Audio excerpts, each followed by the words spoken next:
The Hollywood Global event is back, and with the Project Resolve changes, it's bigger and better than ever.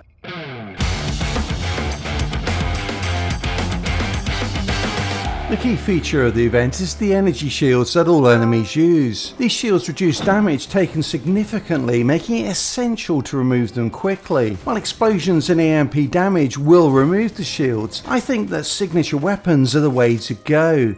Finally, we get to wield these overpowered weapons for more than 5 seconds, and if you are using a signature weapon, then Tip of the Spear is the gear set to use. This gear set has 3 key features. 1. Firstly, it buffs signature weapon damage by a base of 20% and then by another 15% following a kill, which can be increased to 30% with the chest piece talent, which I'll be using. 2. Secondly, it buffs weapon damage by 10%, which can be increased to 60% for 15 seconds with the backpack talent, which kicks in when you run out of signature weapon ammo. This is a great buff, but only if the timing works perfectly. I am using the backpack in the build, but it really isn't essential. 3.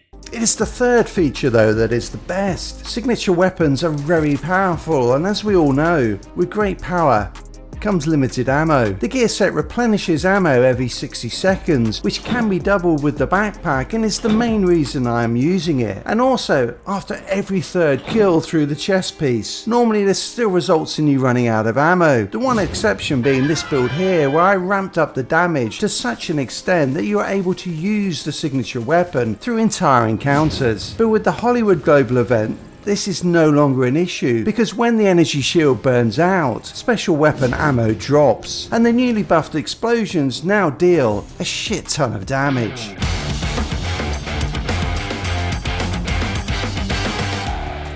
There are a few choices for signature weapons that work well with the event, but these global events are all about extreme damage and speedrunning content, and I think that the flamethrower does this best. There are 4 things that make it the best pick. It has one of the biggest ammo pools of the signature weapons, with only the minigun matching it. Your mobility isn't impacted by using it, and it comes with a great shield that boosts damage even further. But the most compelling reason for me is that by combining it with one of my favourite exotics, it is also a one-shot kill for most enemies. Not only does the flamethrower deal damage, it also applies the burn stasis effect. Rolling every piece of gear to stasis effects and running one piece of electric or golden gear ramps up the damage over time, and the Valmask then adds even more damage to it. The Valmask debuff increases with the stasis effect attribute, so it works really well with the build. Applying burn to any enemy other than a named enemy, and they will go down.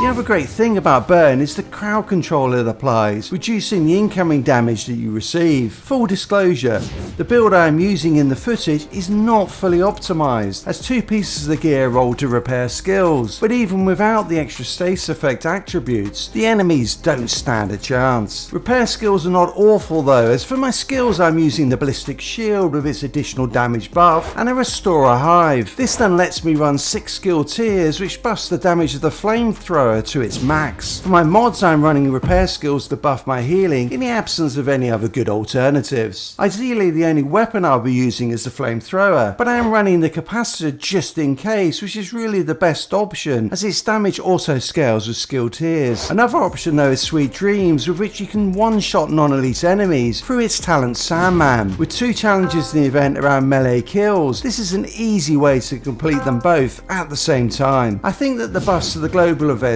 was a great idea by Massive. It is fun to feel overpowered for a little bit, and this build is a great one to power through the content, but when the event is over, do check out this build here. It delivers insane damage, but does take a little while to get used to the playstyle.